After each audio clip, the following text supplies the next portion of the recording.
Welcome back. I just want to talk briefly about these things.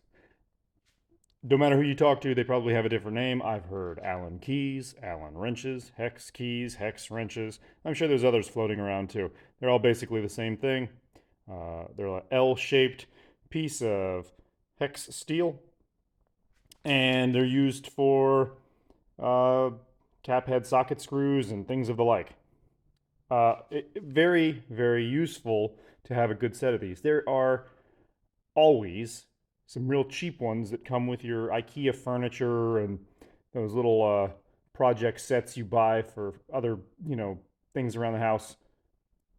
They're probably not worth saving. You should probably just toss them. Usually they're made out of like mild steel or something, can't handle a lot of torque. If you are going to be using these a lot, I suggest you get yourself a good set. These are snap-ons. I'm not saying they're the best. This is just the truck comes around and that's what I get.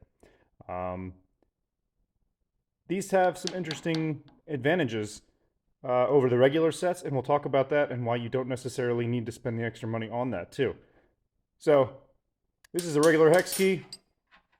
You'll notice this has a ball end. You're probably not going to find the ball end on a set you get at Home Depot or something like that. Maybe you will nowadays. They're kind of diversifying their lineup of tools.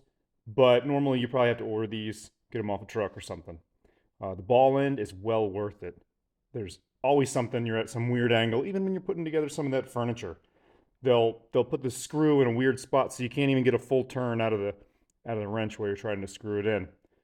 I mean, granted, you can't get much torque with this little tiny thing, but you don't want to on the ball end anyways. So I love the ball ends. These also have one little trick up their sleeve. If you look at these, one of these faces, I don't know if you can see that, but there's a little plastic insert right there. And what that does is it holds the screw or whatever you're using in place so that it doesn't fall off the wrench. Now, there's a lot of probably ways you can hold these things. I mean, I've seen, people do this and just kind of speed wrench them in. You got a little more torque, you can kind of do this sort of thumb spin thing here. Remember, you have 5 fingers. You don't have to do everything with these 2 fingers or 3 fingers up here. This takes forever. Use your bottom finger to kind of lock this thing in place while you spin it.